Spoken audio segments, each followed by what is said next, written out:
Baik teman-teman, itu tadi sekilas tentang artikel. Nah, sekarang bagaimana kalau kita mau mulai nulis artikel? Ya, tentunya kita butuh ide ya. Idenya apa nih, mau nulis tentang apa gitu ya. Jadi kita akan belajar tentang cara Jitu menangkap ide dan mendalaminya. Jadi ide itu tidak dicari ya teman-teman. Kalau dicari memang mau cari di mana? Jadi ide itu ada dalam sebuah pertemuan, fenomena, atau momentum. Jadi pertemuan itu kita bisa bertemu dengan seseorang. Kan kita sering ketemu seseorang. Kita sudah hidup sekian tahun bertemu banyak orang. Tentu banyak hal, ide yang bisa dituliskan di situ. Kita juga bertemu dengan banyak benda, baik benda hidup atau benda tak hidup. Itu semua juga bisa menjadi ide yang bisa kita tuliskan. Kemudian fenomena. Jadi fenomena itu apa sih? Yaitu fakta atau peristiwa yang dapat diamati. Contohnya fenomena alam gitu kan. Fenomena alam kayak terjadinya siang dan malam, gerhana matahari, gerhana bulan, fenomena alam, hujan, pelangi, itu fenomena alam. Bisa diamati. Dan fakta. Kemudian fenomena sosial kayak fenomena long COVID-19 di Indonesia misalnya. Fenomena politik praktis yang menjamur di berbagai daerah dan lain-lain ya, fenomena. Itu bisa menjadi sumber inspirasi atau ide kita. Kemudian momentum. Momentum nih apa nih? Jadi momentum adalah saat yang tepat atau kesempatan gitu ya.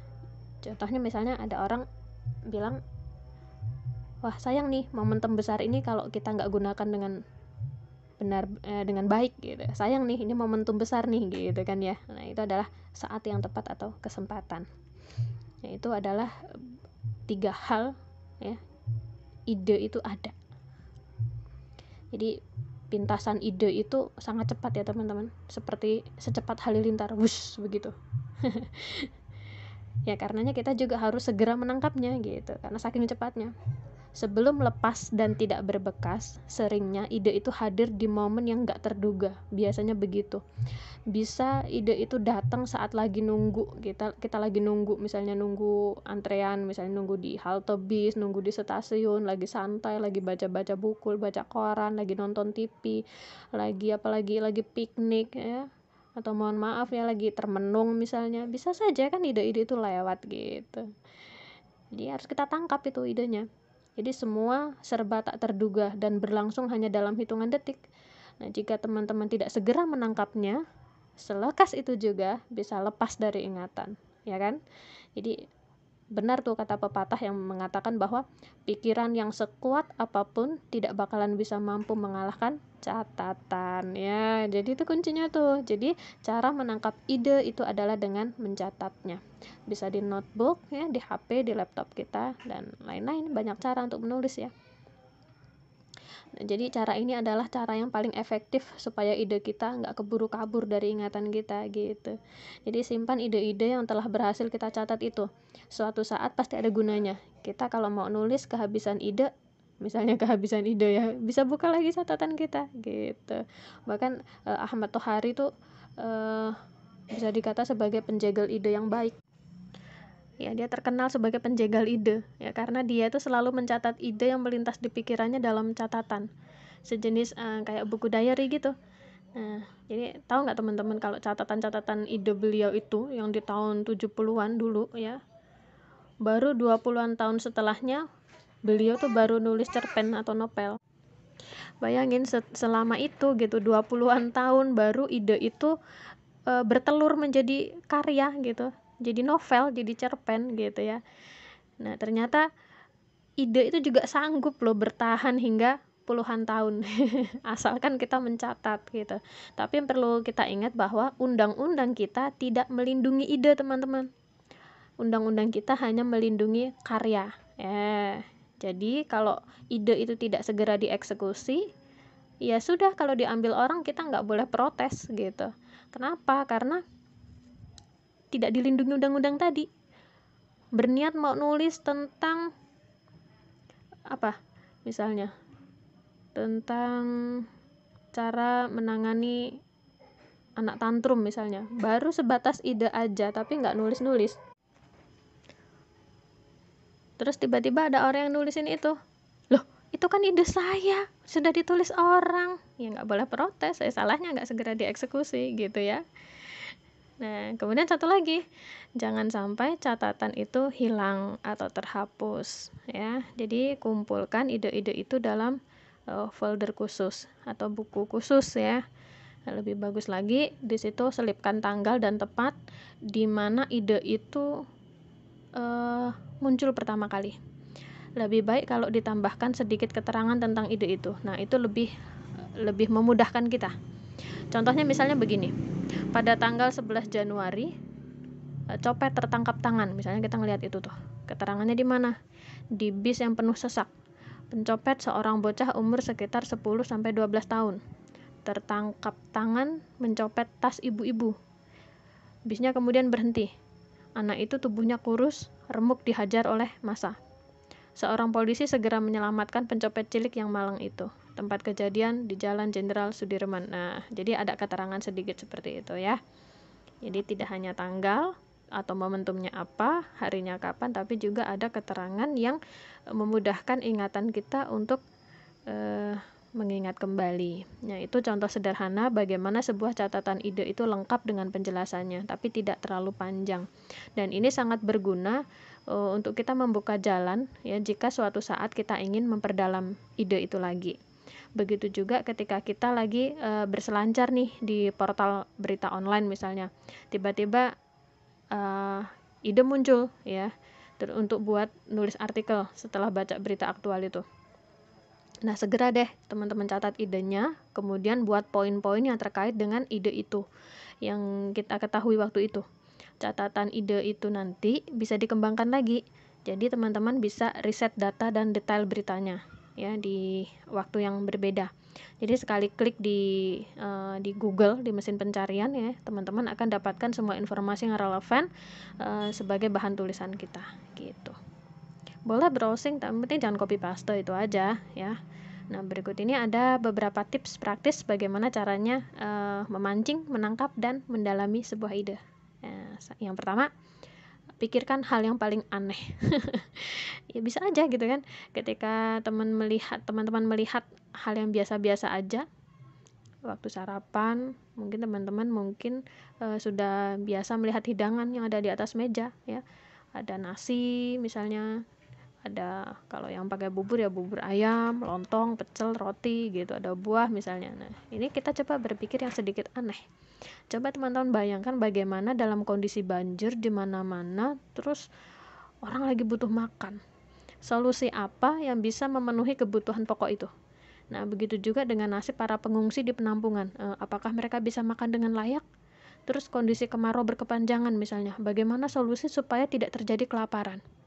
Dari hal biasa yang seperti ini, bakal banyak ide yang bermunculan untuk kita tulis jika kita memperluasnya ke konteks kekinian yang lagi viral dan banyak diperbincangkan banyak orang.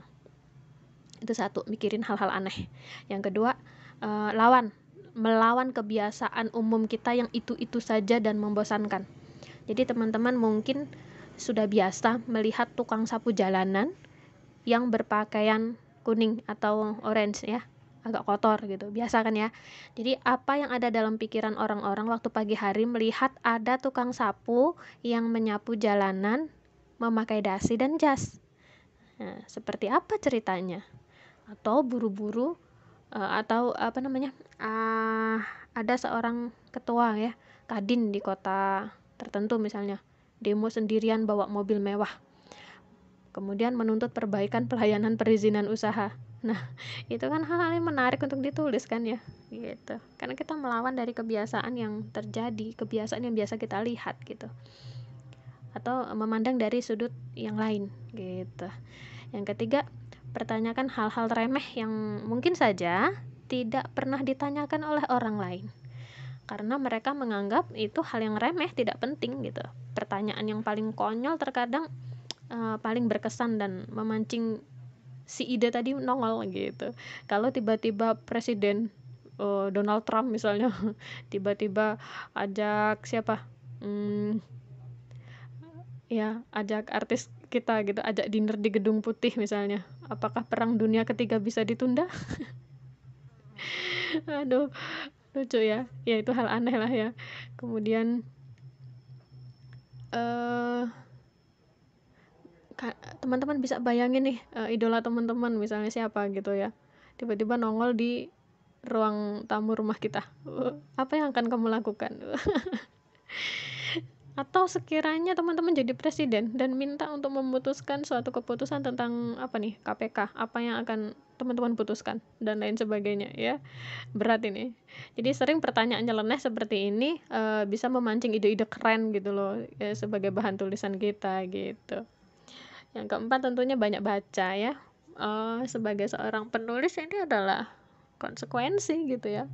Jadi membaca itu ya harus menjadi kebutuhan gitu, sudah bukan lagi kebiasaan, jadi kebutuhan kita banyak membaca gitu. Karena banyak membaca itu akan sangat membantu kita untuk mencari ide yang bukan mencari, untuk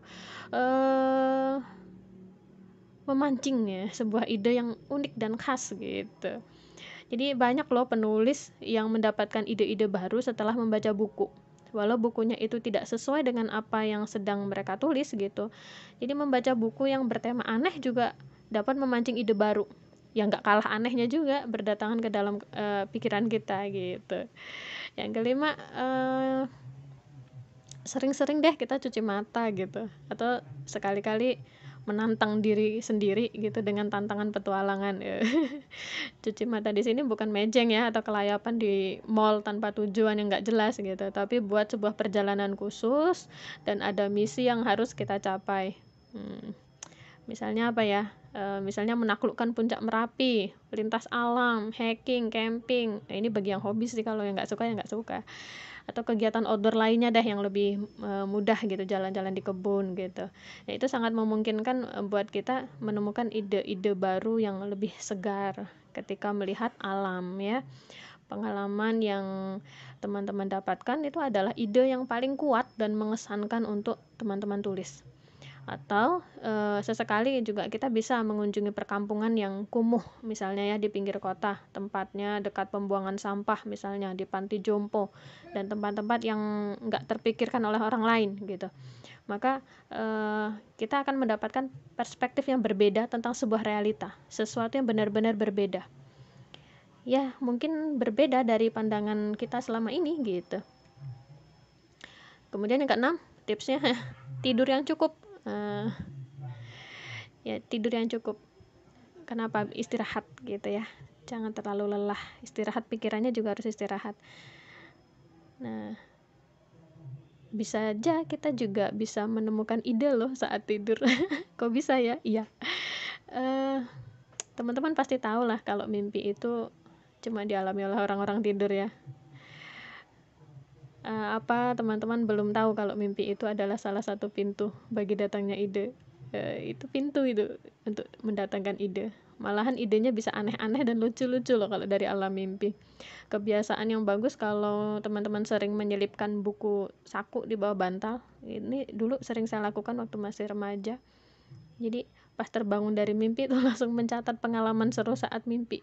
Mimpinya kan aneh-aneh tuh. Iya. Hal-hal yang mengagumkan itu bisa sering kali ditampilkan dalam alam mimpi. Jadi misalnya apakah kita pernah mendatangi suatu tempat yang sebelumnya kita nggak pernah singgah di situ sebelumnya gitu ya, dari mimpi itu kita dapat melakukannya. Kemudian yang ketujuh, jalan-jalan ya, jalan pagi, jalan sore gitu. Itu bisa juga sebagai jalur lintasan ide, asal saja teman-teman bisa menikmati aktivitas santai itu. Ya, terkadang membiarkan sebuah masalah mengendap dalam alam bawah sadar pikiran kita, tiba-tiba datang sebuah ide cemerlang untuk mengatasinya. Keren itu. Cara kerja pikiran bawah sadar kan sangat mengagumkan ya teman-teman ya. Nah, saran terbaik kalau teman-teman itu benar-benar lagi mentok lantaran kehabisan amunisi, kehabisan kata-kata untuk ditembakkan dalam tulisan kita. Nah, jalan-jalan santai aja dulu ya. Ya, kita endapkan dulu tulisan itu. Ya, untuk sementara waktu lupakan tentang tulisan kita. Taunya pas pulang dari jalan-jalan santai itu udah dapet deh tambahan amunisi baru. Kita siap perang lagi deh gitu. Nah, kebiasaan ini juga sangat sering saya lakukan gitu. Kalau lagi mentok nulis, ya sudah, saya tutup dulu laptopnya gitu. Saya tinggal deh. Ya, dan ternyata ampuh banget tuh cara ini. Ini yang ke-8, sebaiknya teman-teman membuat acara piknik akhir bulan atau minimalnya sekali 3 bulan lah ya, ke luar kota, belusukan ke daerah gitu ya. Itu mengundang lahirnya ide, nambah pengalaman kita gitu ya. Kisah-kisah perjalanan itu justru malah sering lahir dari seringnya penulis itu belusukan ya ke daerah-daerah asing, daerah-daerah yang jauh dari tempat tinggal kita ya. Karena di daerah yang jauh itu kita sering menemui banyak hal baru, hal unik, hal yang menggelitik gitu kan. Ini adalah pemantik ide yang paling cepat menyambar kita gitu. Yang ke-9, kalau lagi bete alias suntuk nah, jangan telan obat tidur tapi ya tapi lakukan hobi yang paling teman-teman sukai. Hobinya badminton ya, lu sudah gitu, olahraga dulu badminton. Hobinya senam dulu. Hobinya main game dulu gitu, secukupnya gitu ya. Saya suka melakukan pekerjaan yang kadangan yang bukan gue banget sih gitu lagi garing idenya gitu ya, kadang kan ngapain gitu, gak jelas ya, nonton film gitu kadang sih ya. Melakukan hal yang kita senangi itu bisa memberikan imunitas ya dari rasa suntuk kita. Pada akhirnya ide-ide baru itu lahir ya, lebih segar, lebih menggairahkan gitu ya teman-teman ya. Kemudian ke-10, merenung. Nah, merenungnya di mana tapi ya, merenung itu bukan bertapa ya, mengosongkan pikiran apalagi bengong, amit-amit deh. Tapi ajaklah pikiran kita itu berdialog gitu ya. Pikiran kita itu bisa jadi teman loh, teman akrab kita gitu. Dan dia akan menceritakan semuanya kepada kita tentang harapan-harapannya, cita-citanya, keinginannya, perasaannya, bahkan emosinya ya. Sebagian termasuk laki-laki ya, laki-laki atau perempuan yang sedang ditaksir siapa nih jodoh idealnya gitu kan. Jadi tanpa disadari kita telah mendapatkan apa yang sedang kita cari gitu ya. Ini jawaban dari pertanyaan bagaimana melanjutkan tulisan yang terbengkalai atau cerita yang lagi mogok di tengah jalan gitu. Selanjutnya apa ya, biasanya ya menulis sesuatu yang berlawanan dari apa yang ada pada diri kita, lalu bayangkan apa yang akan terjadi jika itu menimpa diri kita. Nah misalkan kita sebenarnya ini kurus gitu, tapi bayangkan pada saat kita bangun besok pagi tiba-tiba kita udah sangat gendut gitu, sampai-sampai kancing baju kita lepas. Seperti apa rasanya mempunyai tubuh yang sangat gemuk? Wah, ayo tuliskan kelanjutan ceritanya. Nggak apa-apa gitu, sesuatu yang berlawanan dengan diri kita. Ini juga memantik kita latihan untuk membuat karakter ya, karakter tokoh gitu kan. Masa iya kita mau nulis cerpen karakter tokohnya sama kayak kita terus, kan nggak mungkin ya gitu. Jadi saat ini kita belumlah jadi siapa-siapa, tapi pas ada yang mengetuk pintu kamar yang ternyata ajudan kita dan meminta kita untuk memberikan pidato kenegaraan misalnya gitu ya, kira-kira apa saja yang akan kita tulis di teks pidato tersebut. Itu menantang sekali. Kemudian 12, jadi tipsnya banyak banget ya. Iya, ini ngalir aja ya teman-teman ya, yang biasa saya lakukan gitu aja. 12 apa ya itu? Oh, cerita Malin Kundang tuh. Teman-teman pasti sudah sangat akrab dengan cerita Malin Kundang. Ya, sangat tersohor itu ya. Kok tega-teganya ya sang ibu mengutuk anak kandungnya. Ibu macam apa yang mengutuk anaknya jadi batu? Nah loh, apa yang ada dalam kepala kita setelah mengetahui ternyata yang jahat itu ibunya, bukan si Malin Kundang, misalnya begitu. Wah, ini gaya berpikir destruktif ya, fakta sejarah. Yaitu teknik menggali ide dengan menghancurkan fakta sejarah lalu menyusunnya kembali menjadi cerita baru dalam versi yang berbeda. Nah, ini kan ide. Bagaimana juga dengan cerita apa ya, Jaka Tarub misalnya, yang ternyata dia terjebak konspirasi atau persengkongkolan bidadari kayangan ya, ternyata mereka bosan hidup di atas awan. Bagaimana ya kisahnya Jaka Tarub yang terjebak konspirasi itu. Dan masih banyak kisah sejarah atau dongeng-dongeng yang bisa kita susun ulang dalam sudut pandang baru yang lebih segar gitu teman-teman ya. Kemudian yang terakhir tipsnya adalah langsung tulis aja, jangan banyak mikir. Ya seperti itu ya teman-teman ya. Nah kemudian sekarang apa nih? Nah sekarang mari kita diskusikan bagaimana cara teman-teman menangkap ide dan kendalanya apa, kendalanya di mana gitu. Kita sharing ya di WA grup kita. Oke teman-teman, cukup sekian.